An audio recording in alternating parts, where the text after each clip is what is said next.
Hello student, तो आप सभी को स्वागत है अपने YouTube channel SSC target job में।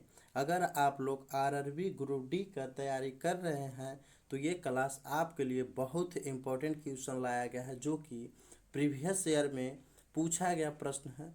और आपको प्रीवियस ईयर लगाना बहुत ही ज़रूरी है। कोई भी एग्ज़ाम में प्रीवियस ईयर लगाना बहुत ही इम्पोर्टेंट है, क्योंकि किस तरह के क्वेश्चन पूछा गया आपका अनुभव उसी में काम करेगा।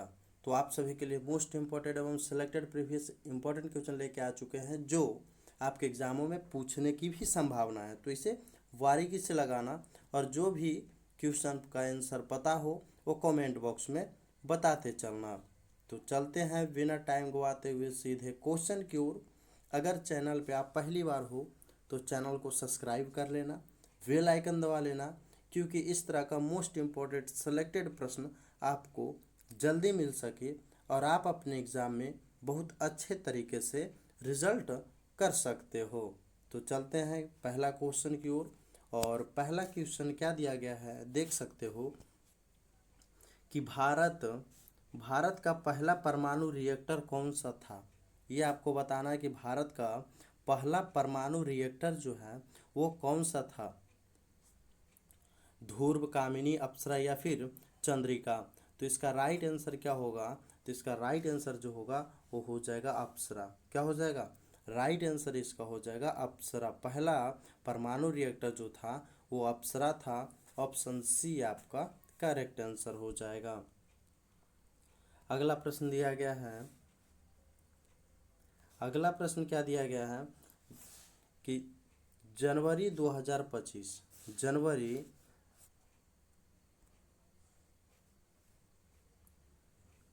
क्या दिया गया है? जनवरी 2025 में भारत सरकार ने एआई फॉर भारत मिशन किस मंत्रालय के तहत शुरू किया है? बताओ। जनवरी 2025 में भारत सरकार ने एआई फॉर भारत मिशन किस मंत्रालय के तहत शुरू किया है? गृह मंत्रालय, विज्ञान और प्रौद्योगिकी मंत्रालय, या फिर इलेक्ट्रॉनिक्स और आईटी मंत्रालय, या फिर शिक्षा मंत्रालय। तो आपका करेंट का भी क्वेश्चन इसमें डाला गया है, जो कि आपका एग्जामों में भी पूछता है। तो आप लोग ध्यान से लगाना। क्या है? जनवरी 2025 में भारत सरकार ने एआई फॉर भारत मिशन किस मंत्रालय के तहत शुरू किया है? तो आपका राइट आंसर जो होगा वो हो जाएगा इलेक्ट्रॉनिक्स और आईटी मंत्रालय द्वारा। किसके द्वारा? तो इलेक्ट्रॉनिक्स और आईटी मंत्रालय द्वारा एआई फॉर भारत मिशन का प्रारंभ किया गया है। अगला प्रश्न दिया गया है। अगला प्रश्न क्या दिया है कि संविधान का अनुच्छेद बताना है कि संविधान का अनुच्छेद 14 किससे संबंधित है? शिक्षा का अधिकार, जीवन और स्वतंत्रता का अधिकार, समानता का अधिकार, या फिर सांस्कृतिक और शैक्षिक अधिकार। तो बताना है आपको कि संविधान का अनुच्छेद 14 किससे संबंधित है। राइट आंसर क्या हो जाएगा आपका? तो इसका राइट आंसर जो होगा वो होगा समानता का अधिकार। क्या होता है? समानता का अधिकार। आपका right answer option number C हो जाएगा। क्या है अनुच्छेद 14 किससे संबंधित? तो समानता का अधिकार। अगला प्रश्न दिया गया है।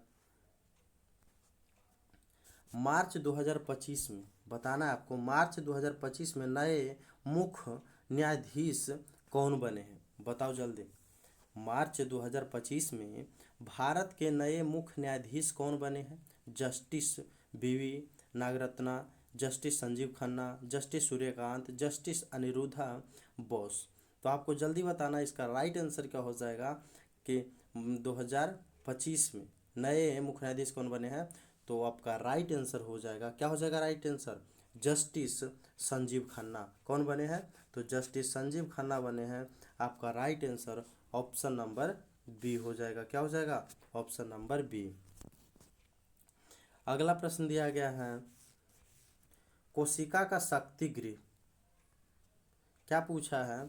कोशिका कोशिका का शक्ति गृह कहलाता है कि किसे कहते हैं? कोशिका का शक्ति गृह जो है किसे कहते हैं? माइटोकॉन्ड्रिया, लाइसोसोम, राइबोसोम या फिर नाभिक को। तो कोशिका का शक्ति गृह जो कहते हैं वो माइटोकॉन्ड्रिया को कहते हैं। किसे कहते हैं? माइटोकॉन्ड्रिया को कहते हैं। ऑप्शन ए आपका क्या हो जाएगा? Right answer. अगला प्रश्न दिया गया है, फरवरी 2025 में बताना है आपको कि फरवरी 2025 में BAFTA best film award, BAFTA best film award किसे मिला है? बताओ। ओपेनहाइमर, बारबी, द होल्डोवर्स या फिर मेस्ट्रो। तो किसे दिया गया है 25 में BAFTA बेस्ट फिल्म अवार्ड? तो इसका राइट आंसर हो जाएगा, किसे दिया गया है? तो इसका राइट आंसर ओपेनहाइमर को। किसे दिया गया? ओपेनहाइमर। ऑप्शन नंबर आपका राइट आंसर हो जाएगा, ऑप्शन नंबर ए। किसे दिया गया है? तो ऑप्शन नंबर ए आपका राइट आंसर हो जाएगा। अगला प्रश्न दिया गया है कि जलियांवाला बाग हत्याकांड कब हुआ था? जलियांवाला बाग हत्याकांड कब हुआ था? तो इसका राइट आंसर हो जाएगा 13 अप्रैल 1919 को। कब हुआ था? 13 अप्रैल 1919 को। तो आपका राइट आंसर क्या होगा? आपका right answer option number A हो जाएगा, जलियांवाला बाग हत्याकांड 1919 में। अगला प्रश्न दिया गया है, पोलियो। क्या पूछ रहा है क्वेश्चन कि पोलियो किस प्रकार का रोग है? बताना है आपको पोलियो जो है किस प्रकार का रोग है। जीवाणु जनित, विषाणु जनित, फंगल रोग, प्रोटोजुआ रोग। तो ये आपको बताना है कि पोलियो जो है किस प्रकार का रोग है। तो इसका राइट आंसर जो होगा वो हो जाएगा विषाणु जनित। कौन सा रोग है? विषाणु जनित रोग है। आपका right answer option number B हो जाएगा। क्या हो जाएगा? Option number B. अगला प्रश्न दिया गया है, जनवरी 2025 में बताना है आपको कि जनवरी 2025 में ICC cricket of the year 2024 कौन बने हैं? बताओ।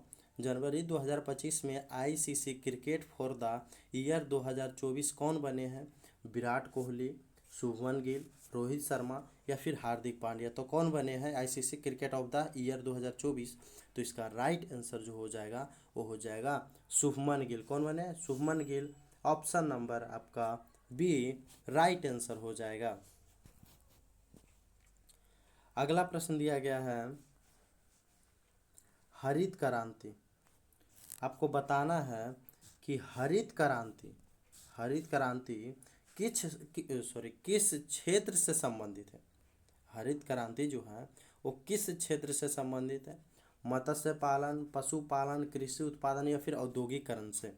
तो हरित क्रांति जो संबंधित है वो कृषि क्षेत्र से संबंधित है। किस क्षेत्र से? तो कृषि क्षेत्र से संबंधित है।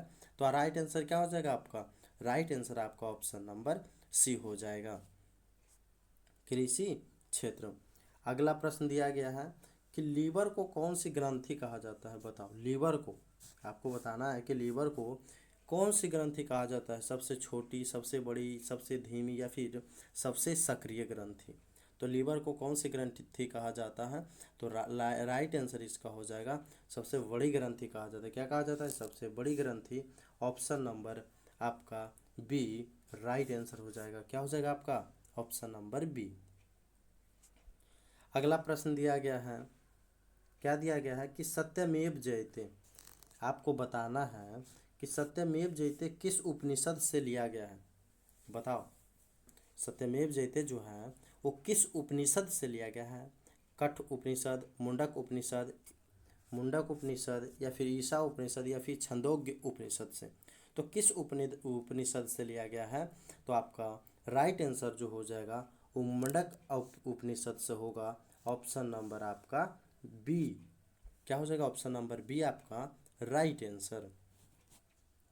चलते हैं अगले प्रश्न की ओर। अगर आप लोग अभी तक चैनल पे पहली बार हो तो चैनल को सब्सक्राइब कर लेना, बेल आइकन दबा लेना और वीडियो को लाइक ज़रूर कर देना, क्योंकि आपके पहले नोटिफिकेशन मिल सकेगा और आप अपने एग्ज़ाम में बहुत आसानी तरीके से रिजल्ट दे पाओगे। अगला प्रश्न क्या दिया गया है कि पृथ्वी एक बार अपनी धुरी पर, पृथ्वी जो है, पृथ्वी एक बार अपनी धुरी पर घूमने में कितना समय लेती है? बताओ आपको पृथ्वी जो है एक बार अपनी धुरी पर घूमने में कितना समय लेता है? 24 घंटे, 24 घंटे 30 मिनट, 22 घंटे या फिर 23 घंटे 56 मिनट। तो आपका करेक्ट आंसर जो हो जाएगा वो हो जाएगा, क्या हो जाएगा? 23 घंटे 56 मिनट आपका राइट आंसर हो जाएगा। अगला प्रश्न दिया गया है, हड़प्पा सभ्यता, बताओ, बताना है आपको कि हड़प्पा सभ्यता किस युग से संबंधित है। हड़प्पा सभ्यता जो है किस युग से संबंधित है? लौह युग, नवपाषाण युग, कांस्य युग या फिर वैदिक युग से। तो आपको बताना है कि किस युग से संबंधित है। तो इसका राइट आंसर जो हो जाएगा ये हो जाएगा कांस्य युग से संबंधित। किस युग से? कांस्य युग से संबंधित है। तो right answer option number C हो जाएगा।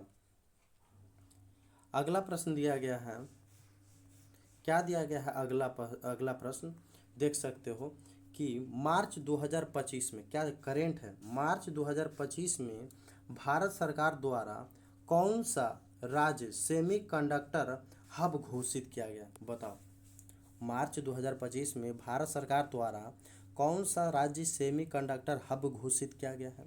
इसका राइट आंसर क्या होगा? तमिलनाडु सरकार, कर्नाटक, गुजरात या फिर उत्तर प्रदेश सरकार द्वारा। तो किस सरकार द्वारा शुरू किया गया है, तो घोषित किया गया है? तो आपका राइट आंसर जो होगा वो क्या हो जाएगा? गुजरात। किस सरकार द्वारा? तो गुजरात सरकार द्वारा घोषित किया गया है। ऑप्शन नंबर सी आपका राइट आंसर हो जाएगा। अगला प्रश्न दिया गया है कि विटामिन सी, क्या पूछा है कि विटामिन सी की कमी से कौन सा रोग होता है? विटामिन सी की कमी से कौन सा रोग होता है? तो विटामिन सी की कमी से जो होता है वो स्कर्वी रोग होता है। क्या होता है? स्कर्वी रोग होता है। राइट आंसर क्या हो जाएगा? Option number A. रिकेट्स जो होता है वो किस से होता है? तो विटामिन डी की कमी से होता है। Anaemia vitamin A, very very vitamin B, ध्यान में रखना। अगला प्रश्न दिया गया है, डीजल इंजन का आविष्कार, चलो बताओ, राइट आंसर आपको बताना है कि डीजल इंजन का आविष्कार किसने किया है?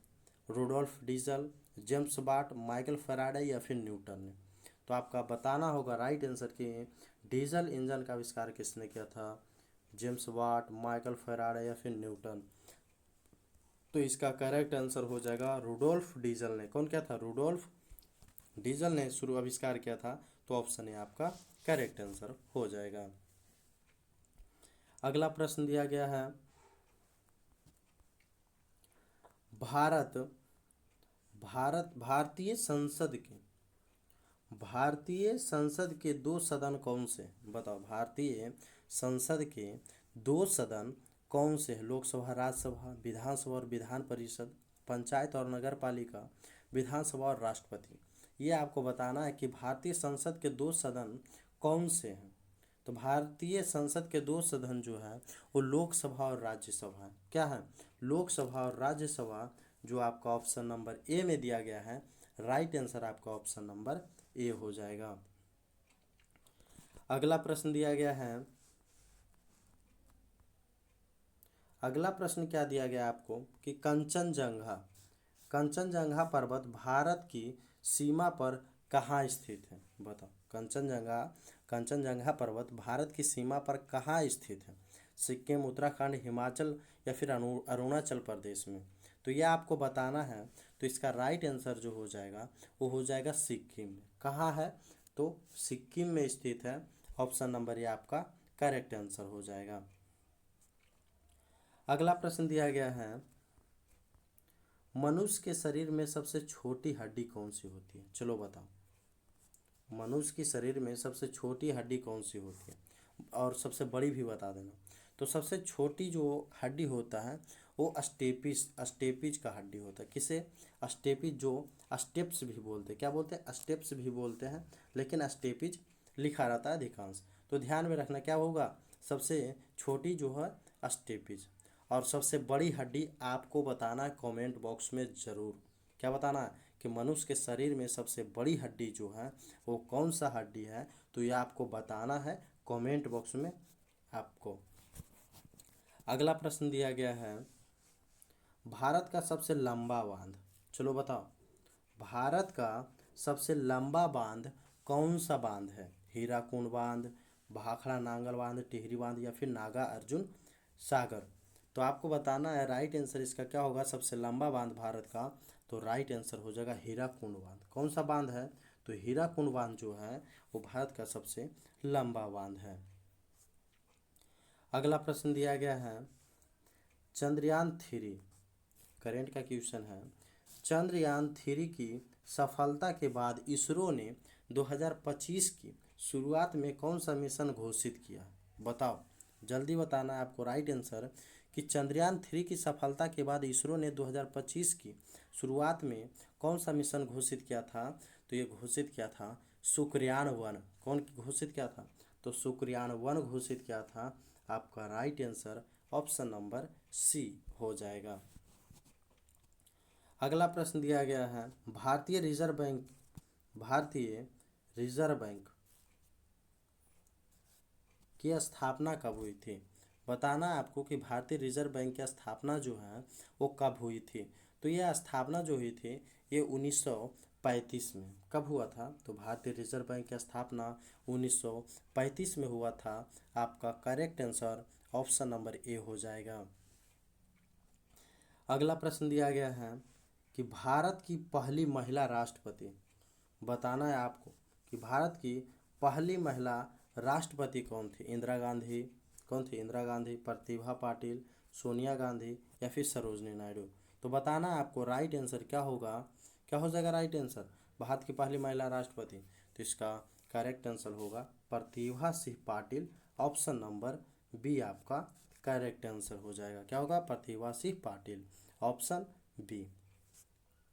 अगला प्रश्न दिया गया है, और अगला प्रश्न क्या पूछा कि भारत का राष्ट्रीय पशु, क्या पूछा है?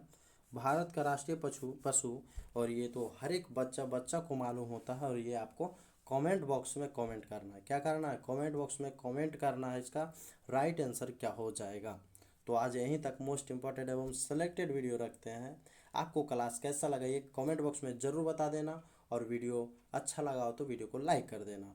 और चैनल पे अगर आप पहली बार हो तो चैनल को सब्सक्राइब जरूर कर लेना, बेल आइकन दबा लेना, क्योंकि इस तरह का मोस्ट इंपॉर्टेंट सेलेक्टेड क्लास आपको जल्दी मिल सके और आप अपने एग्ज़ाम में बहुत आसानी तरीके से रिजल्ट दे पाओगे।